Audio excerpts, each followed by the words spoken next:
லீடர்களுக்கு அஸ்ஸலாமு அலைக்கும் அல்ஹம்துலில்லாஹ். சமீபத்தில் ரிலீஸ் ஆன கல்கி 2898 ADன்ற திரைப்படத்தை பற்றி தான் எல்லாருமே பேசிட்டு இருக்காங்க.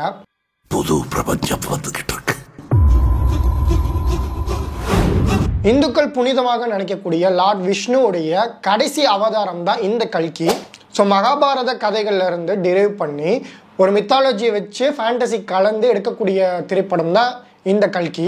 ஸோ கடந்த காலங்களில் இந்த தார், லோக்கி அப்படின்னு கிரீக், ஏஷியன் மித்தாலஜியில் உள்ள கடவுள் கதைகளை வச்சு நிறைய திரைப்படங்கள் வந்திருக்கு. அதில் கற்பனைகள் நிறைய கலந்து. ஸோ அது மாதிரி ஒன்று ட்ரை பண்ணுறோன்னு சொல்லி இந்தியாவில் எடுக்கப்பட்ட படம் தான் கல்கி 2898 AD. கலியுகத்தில் கடைசியாக வரக்கூடிய அவதாரம் தான் இந்த கல்கி. இந்த கல்கி அவதாரத்தை பற்றி பகவத புராணம் காண்டம் 12 அத்தியாயம் 2 ஸ்லோகங்கள் 18 20 வரைக்கும் கூறப்பட்டிருக்கு. உயரிய ஆத்மாவான பிராமணரும் சம்பாலா என்ற கிராமத்தின் தலைவருமான விஷ்ணு யாஷோடைய வீட்டில் தான் கல்கி பிறப்பாருன்னு இருக்கு.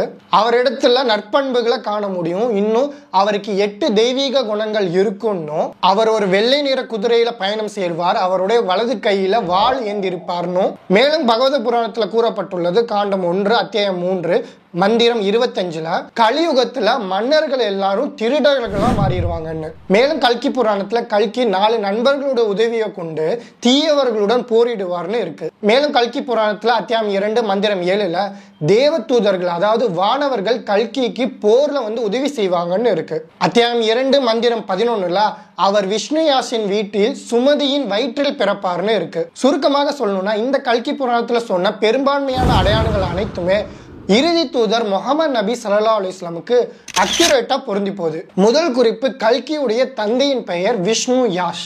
விஷ்ணு என்றால் கடவுள், யாஷ் என்றால் சேவகன். அதன் அர்த்தம் கடவுளின் சேவகன்.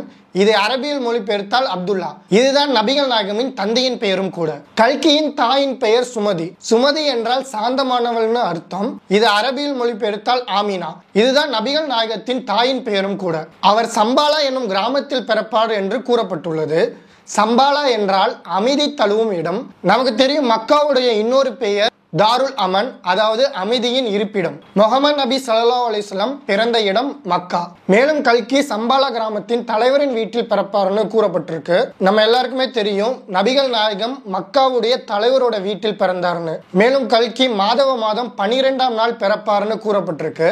நபி ஸல்லல்லாஹு அலைஹி வஸல்லம் ரபியுல் அவ்வல் 12ஆம் நாள் பிறந்தார்னு நமக்கு தெரியும். மேலும் கல்கி புராணம் கூறுகிறது கல்கி தான் கடைசி ரிஷி என்று, அதாவது கடைசி இறை தூதர். இறைவன் திருக்குறான்ல சொல்றான் அத்தியாயம் 33 வசனம் 40ல, முகமது நபி உங்களில் ஆடவர்களில் எவருக்கும் தந்தையாக இருக்கவில்லை, ஆனால் அவரோ அல்லாவின் தூதராகவும் நபிமார்களுக்கெல்லாம் இறுதி முத்திரையாகவும் இருக்கிறார் என்று. மேலும் கல்கி புராணத்துல கூறப்பட்டிருக்கு இந்த ரிஷி, இந்த கல்கி தன்னுடைய முதல் ஞானஸ்தானத்தை இரவில் ஒரு குகையில் பெறுவார்னு. அதன் பிறகு அவர் வடக்கு நோக்கி சென்று மீண்டும் திரும்புவார்னு. நமக்கு தெரியும் முகமது நபி ஸல்லல்லாஹு அலைஹி வஸல்லமுக்கு முதல் இறை செய்தி இரவுல ஜப்லே நூர் என்ற மலையில உள்ள ஹீரா குகையில தான் அருளப்பட்டதுன்னு.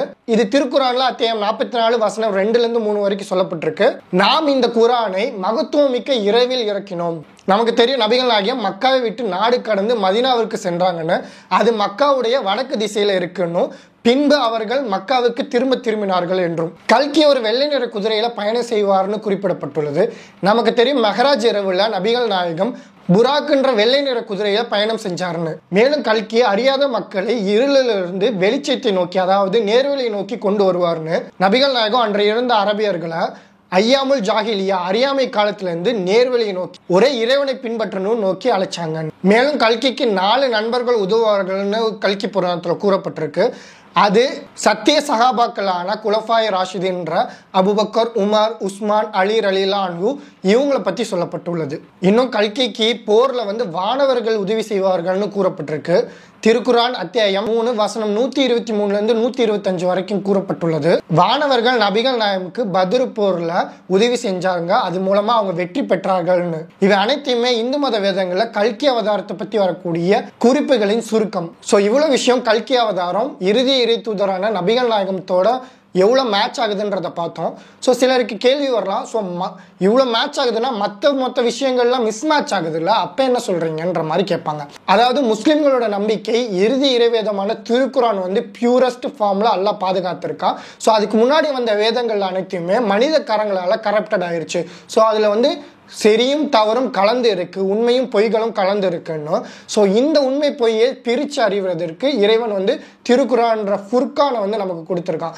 ஸோ இதன் மூலமாக நம்ம உரசி பார்க்கும்போது எதெல்லாம் இஸ்லாத்தோட மேட்ச் ஆகுதோ, குரான் ஹதீஸோட மேட்ச் ஆகுதோ, ஸோ அதையெல்லாம் உண்மைகள்னு நம்ம தெரிஞ்சுக்க முடியுது. மற்றவைகள் மனிதர்களால் புனையப்பட்டவைன்னு தெரிஞ்சுக்கலாம். ஸோ இந்த வேதத்தில் மட்டும் இல்லாமல் இன்னும் பல வேதங்களில் இறுதி இறை தூதரான நபிகள் நாயகம் பற்றி குறிப்புகள் இருக்குன்னு திருக்குரானே சொல்லுது. எவர்கள் எழுத படிக்க தெரியாத நபியாகிய நம் தூதரை பின்பற்றுகிறார்களோ அவர்கள் தங்களிடம் உள்ள தௌராத்திலும் இஞ்சிலிலும் இவரை பற்றி எழுதியிருப்பதை காண்பார்கள் அப்படின்னு திருக்குரான் சொல்லுது. ஸோ இந்த அந்திம ரிஷி கடைசி இறை தூதரை பற்றி தெரிஞ்சுக்கணும்னு நீங்கள் நினச்சிங்கன்னா ஸ்க்ரீனில் தெரிகிற நம்பரை தொடர்பு கொண்டு புத்தகங்களை பெற்றுக்கொள்ளுங்க. இந்த வீடியோ அதிகமான மக்களுக்கு ஷேர் பண்ணுங்கள். இந்த வீடியோ பற்றின கருத்துக்களை கமெண்ட் பாக்ஸில் கமெண்ட் பண்ணுங்கள். மேலும் இது போன்ற பதிவுகளுக்கு லீடிவ் நெட்வொர்க் என்கிற நம்ம யூடியூப் சேனலை சப்ஸ்கிரைப் செய்து அருகிலுள்ள பெல் ஐக்கானை பிரஸ் செய்யுங்கள். அஸ்ஸலாமு அலைக்கும். இறைவனின் விருப்பம் கடைசி வெளிப்பாடாகும். புதிய ஏற்பாடு பழைய ஏற்பாடு என்றெல்லாம் இருக்கிறது. கடைசி ஏற்பாடு திருக்குரான் ஆகும். உங்கள் புனித நூல்களில் கூறப்பட்டுள்ளதை பின்பற்றுங்கள். என்னுடைய விண்ணப்பம் நாம் அனைவரும் நல்ல சகோதரர்களாக இருக்க வேண்டும் என்பதே. மனித சமூகத்தின் சகோதரர்கள் நமது விருப்பத்தை இறைவனிடம் சமர்ப்பிக்க வேண்டும்.